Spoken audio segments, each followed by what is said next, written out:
Sources की बात करें कि इसमें कौन से सोर्सेज पढ़ने चाहिए, तो मैं ये बोलूँगी जैसे GS1 में आपको पता है हिस्ट्री होती है, वर्ल्ड हिस्ट्री होती है, ज्योग्राफी एंड सोशल इश्यूज़।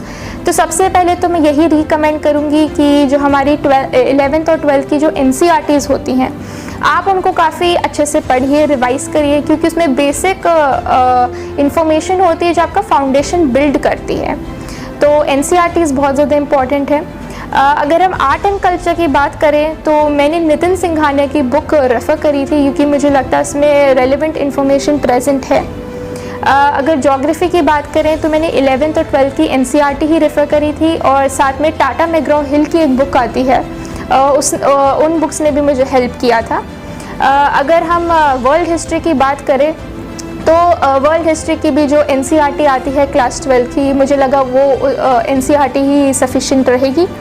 अगर हम सोशल इश्यूज़ की बात करें तो सोशल इश्यूज़ के लिए मैंने सोशियोलॉजी की NCERT बुक पढ़ी थी क्लास 11th की, और साथ में जो करंट अफेयर्स में हमारे जो सोशल इश्यूज़ आते हैं डेली, और जो करंट अफेयर्स मैगजीन्स भी होती है उसमें भी ये कवर्ड होता है, तो मैंने उसी के नोट्स बनाए थे बेसिक कंसेप्ट्स के लिए। अगर हम GS2 की बात करें जहाँ पे गवर्नेंस, पॉलिटी जैसे सब्जेक्ट्स हैं, तो उसके लिए मेनली मैंने लक्ष्मीकांत की बुक रेफ़र करी थी, और साथ में मेरे जो अपने नोट्स थे जो मुझे कोचिंग से मिले थे, तो मैंने उसको रेफ़र करा था। एंड मैंने साथ में काफ़ी आंसर राइटिंग प्रैक्टिस भी की थी, जैसे जो मेनली जो लीगल और जुडिशियल क्वेश्चंस होते हैं उसके लिए मैंने न्यूज़पेपर को भी काफ़ी रेफ़र किया था।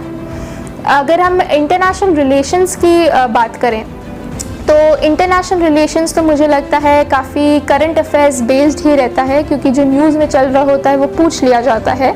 और सिंस मेरा optional political science and international relations ही था, तो मुझे अपने ऑप्शनल से भी काफ़ी हेल्प मिली थी GS के पेपर में इंटरनेशनल रिलेशंस के लिए। तो उसके लिए मैं यही बोलूँगी, काफ़ी सारी बुक्स अवेलेबल हैं मार्केट में, आप उनको रेफ़र कर सकते हैं। सबसे इम्पॉर्टेंट लेकिन न्यूज़पेपर ही रहेगा। अगर हम GS3 की बात करें जिसमें ऐसे सब्जेक्ट्स है science and technology, environment, internal security, disaster management, तो मुझे लगता है काफ़ी ज़्यादा डायनामिक है, इनका सिलेबस थोड़ा वास्ट हो जाता है, ओपन एंडेड हो जाता है, और काफ़ी कैंडिडेट्स ये पूछते हैं कि इसकी बहुत सारी बुक्स हैं, हमें क्या करना चाहिए।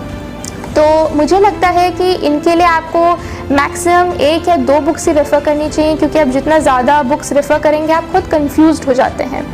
सिमिलरली मैंने जैसे साइंस एंड टेक्नोलॉजी के लिए टाटा मैग्रॉ हिल रेफ़र करी थी, और जो नोट्स क्लास में मिले थे कोचिंग की क्लास में। एनवायरनमेंट के लिए जो शंकर IAS की एक बुक आती है जो काफ़ी कैंडिडेट्स रेफ़र करते हैं, मैंने भी वही किया था। इंटरनल सिक्योरिटी और डिज़ास्टर मैनेजमेंट भी मैंने सिर्फ क्लास नोट से ही पढ़ाई करी थी, और जो करंट अफेयर्स की मैगज़ीन आती हैं जैसे बाजीराम हो या विजन IAS हो, तो इन मैगज़ीन्स को भी आप साथ में रेफ़र कर सकते हैं, और कॉम्बिनेशन में रख के उनके आप खुद अपने नोट्स बना सकते हैं। GS4 की अगर हम बात करें, जो काफ़ी एक इम्पॉर्टेंट पेपर है, जो एथिक्स है, काफ़ी कैंडिडेट्स को ये प्रॉब्लम आती है, क्योंकि एथिक्स में ऐसे क्वेश्चंस पूछे जाते हैं जो आपने एक्सपेक्ट नहीं किए हो, या थोड़े डिफ़िकल्ट हो जाते हैं, या फ़िलॉसफिकल हो जाते हैं।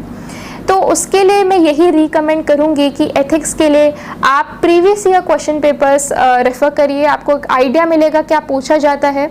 सिलेबस देखिए एथिक्स का, और उसके अकॉर्डिंग हर टॉपिक के लिए अपने नोट्स बनाइए। जब आप नोट्स बना रहे हो तो उसमें आपको एग्जाम्पल्स का यूज़ बहुत ज़्यादा करना चाहिए, जो फेमस पर्सनालिटीज़ हैं, कोई इंसिडेंट्स हुए हैं, या यदि वो इंडिया में हो या वर्ल्ड में हुए हो। साथ में आपको कोटेशंस भी आप यूज़ कर सकते हैं एथिक्स में। और केस स्टडीज़ की अगर हम बात करें, केस स्टडीज़ सॉल्व करने के लिए मुझे लगता है कि आप बुक्स रेफ़र कर सकते हैं, जैसे एक अरिहंत और एक्सेस पब्लिशिंग की बुक आती है, तो उसमें उन्होंने भी केस स्टडीज़ सॉल्व करी हुई हैं, जिससे आपको आइडिया मिलता है कि आपको अपना स्ट्रक्चर कैसे बिल्ड करना है आंसर में। सबसे इम्पॉर्टेंट लेकिन यही है कि आप प्रैक्टिस करें आंसर्स खुद लिखना। सो ये थे सोर्सेज जो मैंने खुद रेफ़र करे थे GS पेपर्स के लिए।